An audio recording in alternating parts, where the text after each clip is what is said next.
오늘 특별히 기도의 사람 다니엘 이 말씀을 준비하게 되었는데요.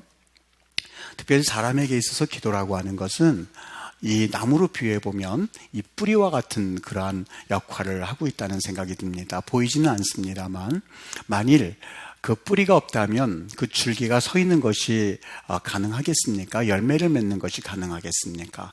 겉으로 보이는 나무가 있지만 그 뿌리가 얼마나 중요하다 하는 것을 우리는 아마 설명을 다 하지 않아도 아실 수 있을 것입니다.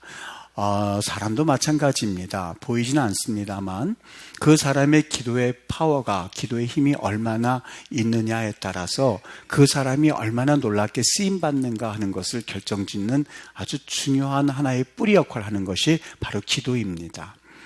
10대 소년서부터 시작해서 지금 오늘 다니엘의 나이가 굉장히 노년에 이르기까지 다니엘은 그 이방 땅 가운데서 하나님께 쓰임받았던 사람이 이 다니엘이었습니다. 다니엘의 이 오늘 말씀 가운데는 기도가 나오는데 다니엘이 이 기도를 시작했던 배경은 그에게 있어서 어떤 영적 부담감에서부터 시작되었음을 알 수가 있습니다. 바벨론을 무너뜨린 왕이 바로 고레스 왕이었지 않습니까? 바사 제국을 건설해서 이 고대 근동 지역의 패권 국가라고 여겨졌던 이 바벨론을 바사 제국에 멸망을 시키고 고레스가 왕이 됩니다. 자신이 왕이 된 것을 기념으로 해서 이제 바벨론 시대 때 포로가 되었었던 이스라엘 백성들을 그 땅으로 돌아가도 좋다라고는 칙령을 내리자 사실 모든 사람들이 기뻐했었을 것입니다. 그리고 그 이스라엘 백성들에게 그 땅을 너희들이 살고 있었던 그 가나안 땅에 가서 너희들이 재건을 하고 성전도 짓고 하라고 그들에게 여러 아량도 베풀었을 뿐만이 아니라 돈을 제공함으로써 그들이 얼마나 기뻐했을지 우리는 상상해 볼 수 있습니다. 70년간 그들이 바라던 일이 이루어진 것이거든요. 그런데 참 이상한 일이 생겨났습니다. 고레스 칙령으로 인해서 포로로 돌아가라고 하는 그런 명령이 내렸습니다만 이스라엘 백성들 가운데에 바벨론 포로 생활을 하던 이스라엘 백성들 가운데 다시 그들의 땅 고향 유다 땅으로 돌아간 사람은 대략 5만 명밖에는 되지를 않았습니다. 여러분 참 이상하지 않습니까? 그들이 그토록 바라던 고향 땅으로의 포로 귀환이었습니다. 그런데 모든 사람들이 간 것이 아니라 5만 명 되는 사람들만 돌아가게 되었었던 것이죠. 어떻게 보면 이해가 되지 않는 사건이기도 합니다만 가만히 따지고 보면 그들이 왜 다 돌아가지 않고 5만 명 되는 사람밖에는 돌아가지 않았을까 하는 것에 어느덧 짐작을 하게 됩니다. 왜냐하면 그 당시 최강대국이었었던 바벨론 생활이었습니다. 그리고 바사 제국, 페르시아 제국이었습니다. 여러분 70년 포로 생활을 할 때에 처음에는 그 포로 생활이 굉장히 그들에게 익숙하지 않아서 답답하기도 하고 얼른 내 고향 땅으로 돌아갔으면 좋겠다 하는 마음이 들었지만 70년이라고 한다면은 그 땅에서 나서 그 땅에서 자라난 세대들이 이제는 주류를 이루는 그러한 상황이었지 않았겠습니까? 지금도 이 세대들 같은 경우는 그곳에서 태어난 아이들은 우리 한국말을 잊어버린 채 영어권에서는 영어를 그리고 독일어권에서는 독일어를 불어권에서는 불어를 하는 것이 일반적인 그러한 삶의 상황입니다. 이 세대만 지나고 나면 사실 더 이상 그 땅에서 사는 것이 불편함을 느끼지 않을 수도 있다는 것이죠. 처음에는 굉장히 수치스러웠습니다만 돌아가도 아무런 자신들이 이 관계되어진 사람들도 없고 그리고 오히려 낯설기만 한 그 땅으로 돌아가는 것 자체가 그들에게는 무리였지 않았겠는가 하는 생각도 듭니다. 뿐만이 아닙니다. 지금 그 강대국 바벨론 시대가 지나서 바사 제국이 이뤘지만 그들이 살고 있는 그 장소는 고대 근동에 있어서 최고의 문물을 자랑하는 그리고 최고의 문명을 이룬 그런 국가에 살고 있었던 사람들이었습니다. 그 사람들이 과연 자신들의 땅으로 돌아가는 것을 기뻐했을까 했을 때에 부정적인 답변을 기대할 수밖에 없는 것은 당연하지 않겠습니까? 그리고 더더군다나 그들이 들어왔던 이야기는 5만 명이 돌아가서 그 나라를 재건다고 하고 그리고 성전을 재건한다고는 하였습니다만 그것이 뜻대로 되어지지는 않았습니다. 성전을 재건한다고 하자 그 주위에 있었던 이방인들, 이를테면 사마리아 사람을 비롯하여서 몇몇 국가들이 이스라엘이 부강하게 되는 것을 경계한 나머지 바사 제국에 계속해서 요즘 말로 말하면 민원을 넣어서 그 이스라엘 백성들이 성전 재건하는 것을 방해하는 작업을 하였기 때문에 그것도 역시 답보 상태에 빠져 있었던 겁니다. 이 남아 있었던 이 사람들이, 이스라엘 백성들이 어떻게 해서든지 간에 사실 그 땅에 들어가서 성전을 재건하고 부흥을 해야 되는 것은 당연한 일이라고 생각을 했습니다만 현실적으로 그들에게 그런 희생을 강요하는 것이 어려울 만큼 그런 상황에 처했던 것이 현재의 상황이었었던 것이죠. 그러니까 이것을 멀리서 지켜보던 다니엘이 굉장히 가슴이 아팠었던 거예요. 이 나라 백성들은 그냥 일반적으로 이 땅에 사는 그러한 사람들로서 보기에는 하나님의 백성으로서 다니엘은 이 백성들을 어떻게 해서든지 간에 일깨워서 약속의 땅으로 돌아가서 그곳에서 성전을 재건하고 하나님 백성답게 사는 것을 그는 바라고 있었는데 단지 5만 명 정도의 사람만 돌아가고 나머지 사람들은 지지부진하게 그 땅에서 눌러앉는 것을 보면서, 그리고 하나님 백성답게 살아가지 못하고 비틀거리는 모습을 보면서 너무나 마음이 안타까웠던 것 같습니다. 오늘 우리 3절 말씀 보면 이러한 상황 가운데서 다니엘이 어떤 태도를 취하는지 한번 보도록 할게요. 이렇게 말합니다. 새 이레가 차기까지 좋은 떡을 먹지 아니하며 고기와 포도주를 입에 대지 아니하며 또 기름을 바르지 않았다고요. 여러분, 여기 다니엘이 금식 기도에 들어갔다는 말인데 얼마 동안 들어갔어요? 3주 동안이라고 되어 있습니다. 떡도 먹지 않고 그리고 고기도 먹지 않고 포도주도 입에 대지 않고 기름도 바르지 않았다. 여기 이 고레스 새 이레라고 했는데 이레가 3번이요. 다시 말하면 21일 기간 동안, 20일 동안 그가 떡도 먹지 않고 포도주도 먹지 않고 고기도 먹지 않고 기름도 바르지 아니한 채 그가 금식 기도에 들어갔던 겁니다. 여러분, 지금 다니엘의 나이가 몇 살인지 짐작이 되세요? 바벨론 처음가 잡혀져 왔을 때 18살 소년 정도였습니다. 그런데 지금은 고레스 시대, 바사 제국의 시대입니다. 바벨론의 느부갓네살서부터 고레스 왕에 이르기까지 대충 따져보면 한 5명의 왕이 지나갔습니다. 고레스까지 따져보면 한 6명 정도의 왕이 되어지는 그 시대에 지금 그가 28 청춘의 사람이 아니라 그의 나이를, 그 연대수를 계산해보면 대충 계산해보니까 한 90 정도의 그런 계산할 수 있는 나이가 계산이 되어졌습니다. 지금 오늘 그의 나이가 젊었을 때 금식이 한 것이 아니라 90살이 되어서 어떻게 보면 몸을 보호하고 몸을 아껴야 할 만한 그 나이, 노년에 이른 다니엘이 3주 동안 금식을 한다고 하는 것은 단순히 금식기도 이상의 의미가 되어 있어요. 어떤 의미냐면, 하나님, 내가 오늘 이렇게 기도하다가 죽어도 괜찮습니다 라고 하는 뭐라고 그럴까, 일사각오의 그런 그 마음을 가지고 있음을 우리는 알 수가 있거든요. 저는 여기에서 참 마음에 감동이 되었어요. 왜냐하면 여러분, 다니엘 개인의 삶을 보면 그에게는 아쉬울 것이 없었어요. 바벨론 제국에 있었던 대부분의 사람들은 바사 제국에 이르러서 이 숙청을 당하거나 아니면은 사실 이 바사 제국에서는 그들의 이름이 흔적조차 남아있질 않습니다. 아무도 남아있는 사람이 없었어요. 유일하게 바벨론 제국에서도 인정을 받고 이 바사 제국에서도 인정을 받았던 유일한 사람이 다니엘이었었거든요. 사자굴 속에 들어가는 한이 있단다 할지라도 자신의 믿음을 지키고 있었던 일을 이 고레스 왕이 듣지 않았겠습니까? 왕이시여, 저 다니엘이라고 하는 사람은 이쪽 저쪽에 휩쓸려서 있는 사람이 아니라 그가 믿는 그 하나님을 바라보면서 나라에 대한 운명을 이야기하고 그리고 정확하게 그의 길을 걷는 사람입니다. 저 사람은 틀림없는 사람입니다라는 이야기를 고레스가 듣지 않았겠습니까? 온 사방을 통치하는 나름대로의 행정력을 가지고 있는 그 한 국가의 왕으로서 그가 얼마나 빈틈없이 사람들을 파악했겠습니까? 그 중에 한 명의 이름이 올라왔는데 다니엘이라고 하는 사람이었었어요. 바사 제국에서도 다니엘이 그나마 그의 이름을 떨칠 수 있었던 것은 그만큼 그는 정확한 사람이었었고 인정받는 사람이었었거든요. 여러분, 그러한 다니엘이 호구지책으로 고민할 만한 사람이 아니었었어요. 바벨론에서도 인정을 받았었고 현재 최고의 국가라고 할 수 있는 바사 제국에서 인정받는 사람이었었어요. 여러분, 젊었을 때에 그래도 내가 하나님 앞에서 그 믿음을 지키겠다고 그 소년들과 경쟁하여서 느부갓네살이 왕이 먹는 음식을 먹지 않겠다고 그나마 버텼던 것은 젊은 혈기에 그럴 수 있다라고 생각해 볼 수 있지요. 어떻게 보면 그도 사자굴에 들어갈 만큼 그는 최선을 다해서 살았던 인물 아니겠습니까?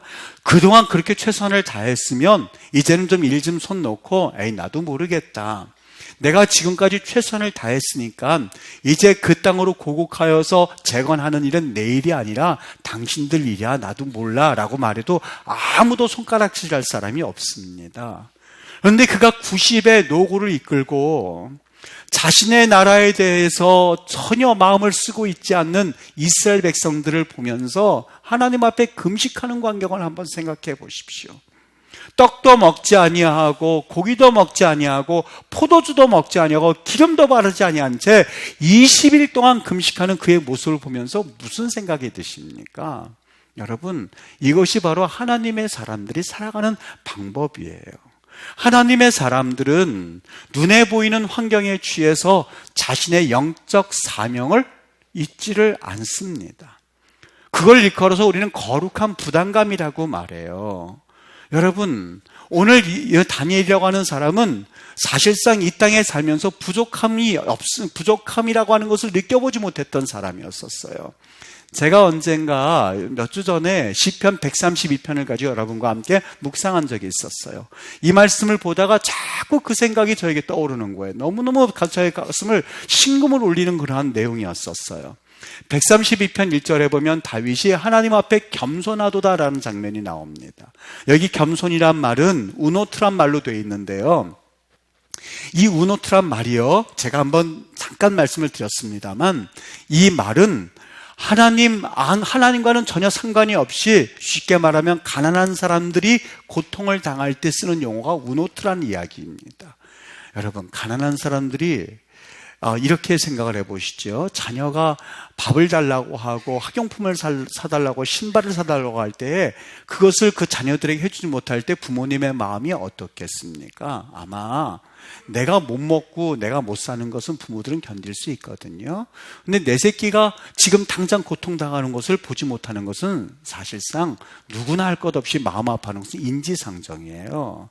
내 자녀가 지금 쫄쫄쫄 굶고 있는데 여러분, 그것을 보고 마음 아파할 부모가 어디 있겠습니까? 내가 무슨 일을 한들 마음이 편하겠습니까? 어떤 기쁜 이야기를 듣는다고 마음이 좋겠습니까? 우리 한국 부모님들의 이 마음이 얼마나 귀한지 몰라요. 나는 배우지 못했어도, 나는 잘 먹고 잘 살지 못했어도 내 새끼만큼은 잘 먹고 잘 살고 잘 배우기를 원하는 것이 우리 한국 부모네들의 정서거든요.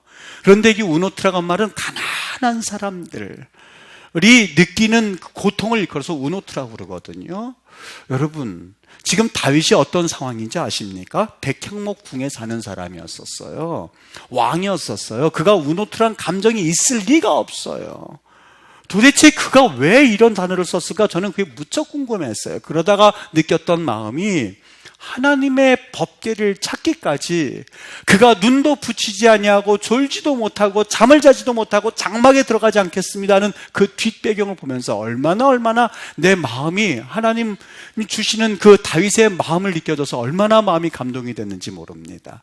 그가 그 우노트란 내가 겸손을 기억하소서 내가 고통 가운데 있습니다라는 말을 썼던 이유는 오직 하나였었는데, 내가 백향목궁에 사는 것과 상관이 없이 하나님의 궤는 성전 하나 짓지 못한 채 그냥 내버려져 있는 것을 보면서 그의 마음이 갈갈이 찢겨졌었던 거예요.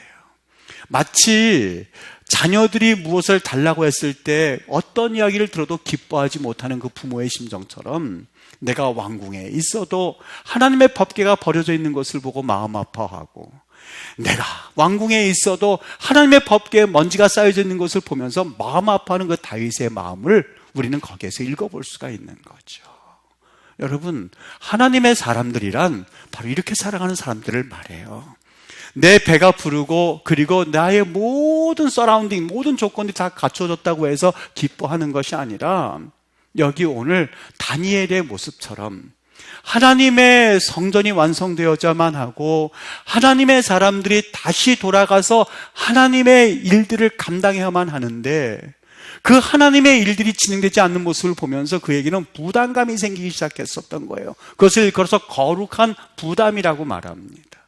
여러분, 아프리카에 살고 있는 그 어린아이들이 밥을 먹지 못하고 굶주리는 것을 보면서 마음 아파하시고 뭔가 마음 가운데에 좀 두려운 마음이 들기 시작하고 그들을 돕지 못해서 안타까운 마음이 들기 시작합니까? 그것을 일컬어서 거룩한 부담감이라고 그래요. 하나님의 교회가 뭔가 채워져야만 하는데 그것을 감당하지 못해서 마음 아파하십니까? 그것을 일컬어서 거룩한 부담감이라고 그래요. 우리 하나님의 사람들이 사는 방식은 바로 이렇습니다. 내가 비록 먹지 못하고 내가 비록 쓰지 못해도 하나님의 교회와 하나님의 나라와 하나님의 일들이 융성하게 되어지는 그 모습을 보면서 우리는 기뻐하는 사람들, 이것이 바로 하나님의 사람들이 사는 방식이에요. 누가 전도 안 한다고 여러분들에게 뭐라고 하지 않지요. 그러나 전도하지 않으면 그들이 영원히 구원받지 못할 텐데 하는 그런 안타까운 마음이 혹 있다면 그것은 바로 하나님이 주신 거룩한 부담감이에요. 저는 여러분들이 하나님의 은혜 가운데 거룩한 부담감을 가질 수 있게 되기를 바랍니다. 기도 안 한다고 뭐라고 그렇지 않습니다. 그러나 여러분 마음 가운데 내가 기도해야만 사는데, 하나님 앞에 기도해야만 사는데, 여러분 제가 이번 2주 기간 동안에 너무너무 기뻐했던 게 뭔지 아십니까? 사실 여러분 기도하러 나오십시오. 밤마다 기도하시자고요. 그리고 금요 기도할 때도 기도하시자고요. 구역 예배를 드리십시오 할 때마다 마음에 목회자로서 저분들이 바쁜데 시간이 없을 텐다는 마음이 왜 없겠습니까? 그런데 2주 기간 동안에 제가 너무너무 감사했던 거는 하나님이 마치 그런 마음을 주셨던 것 같아요. 성훈아, 기도하자고 그렇게 부르짖고 기도하자고 했었던 거 잘했다는 생각이 들기 시작하는 거예요. 왜냐하면 2주 기간 동안 저를 위해서 중보하는 여러분들의 중보가 느껴지는 것 같아갖고요, 얼마나 사역을 하는데 마음에 기쁨이 생기는지, 아 그렇구나, 나를 위해서 기도하는 분들이 있구나 하는 것이 그게 느껴지기 시작했었던 거예요. 내가 돌아가서 정말 성도님들을 위하여서 하나님 앞에 사명 가지고 기도해야겠구나 하는 것이 또 한 번 느껴지는 그런 시간들이었습니다. 여러분, 우리 하나님의 사람들은요, 살아가는 방식 자체가 달라요. 복 있는 사람들은 어떤 사람들이에요? 세상의 물질을 취하고 그리고 그 물질이 내게 있으면 기뻐하고 없으면 슬퍼하는 사람들이 아니에요. 정말 복받은 사람들은 성경에서 말하고 있죠. 악한 사람들, 죄인들 오만한 자리에 앉지도 아니하고 걷지도 않고 같이 동행하지도 않는 것을 일컬어서 복 있는 사람들이라고 해요. 모든 것이 채워졌지만 하나님 보시기에 옳지 못한 모습으로 살아갈 때 괴로워하는 것, 이것이 하나님 사람들의 살아가는 모습이에요. 모든 환경이 내게 있어서 기뻐할 만한 상황이 아님에도 불구하고 하나님의 나라가 넓혀져 가는 것을 보면서 야, 잘됐다, 하나님의 교회가 더욱더 부흥되어지고 하나님의 사람들이 더욱더 넓혀져 가고 그 지경이 넓어져 가는 걸 보면서 박수 칠 수 있는 사람들을 일컬어서 진정 하나님의 사람들, 그 사람들이 일컬어서 복을 받은 사람들이라고 말해요. 여러분, 구역원들을 보면서 구역원들이 자꾸 영적으로 성장해지고 구역원들이 자꾸 그들 가운데 영성이 깊어지고 그리고 같이 기도하는 모임 가운데 그들이 조금씩 영적으로 세워지고 넓혀져 가고 그리고 기도하는 모습으로 세워진 것을 보면서 마음이 기쁩니까? 여러분들은 하나님의 사람이에요. 여러분들은 하나님께서 주신 영적 부담감을 가지고 살아가는 사람들이에요. 오늘 다니엘이 그 땅에서 기도할 수 있었던 한 가지 이유가 있었다면 바로 이 거룩한 부담감 때문에 그랬어요. 내가 잘 먹고 그리고 내가 이 땅 가운데 있는 것이 중요한 것이 아니라 하나님께서 주신 약속의 땅에 돌아가서 성전을 재건하고 이스라엘 백성들이 다시 한번 회복되어지는 것, 그것을 보기를 갈망했던 사람이 바로 다니엘이었었던 것이죠. 이제가 기도했는데 여기 12절에 보면 하나님께서 그에게 음성을 들려주십니다. 그가 내게 이르되 다니엘아 두려워하지 말라. 내가 깨닫으려 하여 내 하나님 앞에 스스로 겸비하게 하기로 결심하던 첫날부터 네 말이 응답받았으므로 내가 네 말로 말미암아 왔느니라 라고 말합니다. 여기 이 말씀을 가만히 보세요. 네가 스스로 겸비하기로 결심하던 첫날부터 네 말이 응답받았다고요. 그러니까 20일 동안 다니엘이 기도했는데, 금식 기도를 했는데 뭐라고 그랬어요? 네가 하나님 앞에 나 이제 기도해야지, 나 금식해야지, 나 하나님 앞에 떡도 끊어버리고 포도주도 끊어버리고 기름도 바르지 아니하고 내가 하나님 앞에 기도해야지라고 결심하던 첫날부터 내 말이 응답받았다고요. 여러분 놀랍지 않습니까? 다니엘은 그 전에도 이런 놀라운 일들을 이미 경험했던 사람이에요. 다니엘서 9장 23절에 보면 들어보세요. 곧 내가 기도를 시작할 즈음에, 곧 내가 기도를 시작할 즈음, 이제 기도해야지라고 시작할 즈음에 명령이 내렸으므로 이제 내게 알리러 왔느니라. 너는 크게 은총을 입은 자라. 그런즉 너는 이 일을 생각하고 그 환상을 깨달을지어다. 여기 내가 기도를 시작할 즈음에 그 말이요, as soon as you pray, an answer was given이라고 정확하게 표현되어 있습니다. 네가 기도를 막 시작하자마자 곧 이런 뜻입니다. 네가 기도를 나 이제 기도해야지, 나 하나님 앞에 엎드리지, 그 순간에 이미 기도의 응답은 시작되었다는 거예요. 이 다니엘은 이미 그 기도의 응답이 있었던 사람이에요. 근데 우리는 여기에서 이렇게 생각할 수가 있어요. 그런데 왜 그가 20일 동안 기도할 수밖에 없었지? 왜 하나님께서 20일 동안 기도하게 만들어 놓으셨지? 여기 13절 말씀 잠깐 우리 읽어드릴게요. 보세요. 13절에 이렇게 이야기합니다. 그런데 바사 왕국의 군주가 21일 동안, 정확하게 세 일이에요. 21일 동안 나를 막았으므로 내가 거기 바사 왕국의 왕들과 함께 머물러 있더니 가장 높은 군주 중 하나인 미가엘이 와서 나를 도와주었다고요. 다시 읽어볼게요. 들어보세요. 바사 왕국의 군주가, 바사 왕국이라고 하는 것은 이방 왕들을 의미하기도 합니다만 영적인 하나님과 대적하는 세력을 말합니다. 하나님께서 이미 다니엘이 기도하려고 했을 때 내가 이미 내게 응답하였다라고 말씀하셨지만 그가 20일 동안, 21일, 세일 동안 기도했던 것은 21일 동안 나를 막았으므로 내가 거기 바사 왕국의 왕과 함께 머물러 있더니 가장 높은 군주 중 하나인 미가엘이 와서 나에게 와서 도움을 주었도다. 다시 말하면 기도라고 하는 것은요, 영적 전쟁이에요. 하나님은 이미 그 마음을 품은 순간 여러분의 기도를 응답하세요. 우리의 기도를 응답하세요. 나 기도할래, 나 기도하면서 살래. 이미 응답하셨어요. 그런데 그 기도를 그럼에도 불구하고 끝까지 해야 될 이유는 영적 전쟁이기 때문에 그래요. 21일 동안 바사 왕국의 군주가 그를 막고 기도의 응답을 막으려고 하고 있었을 때 어떻게 해서든지 간에 21일이 찼을 때 미가엘 천사장이 나와서 그 군주를 다 물리치고 하나님의 역사를 이루시도록 미가엘이 일했던 것을 오늘 성경에서 보고 있는 거죠. 기도라고 하는 것은 영적 전쟁이에요. 내가 너희에게 뱀과 정갈을 밟으며 원수의 모든 능력을 제할 권세를 주었으니 너희를 해할 자가 결탄코 없으리라. 우리에게 어떤 권세를 주셨다고요? 여러분, 마귀라고 하는 것은 기도할 때에 어떻게 해서든지 간에 도적질하고 죽이고 멸망시키는 역사를 하는 것이 마귀의 역사거든요. 기도라고 하는 것은 엄청난 힘을 가지고 있습니다. 여러분, 문제가 있으시다면 기도하십시오. 하나님은 이 하나님의 자녀가 하는 기도를 절대 무시하지를 않으세요. 응답하세요. 어떻게 응답하세요? As soon as you pray. 여러분이 기도하는 그 순간에 이미 하나님께서는 역사하시기 시작하세요.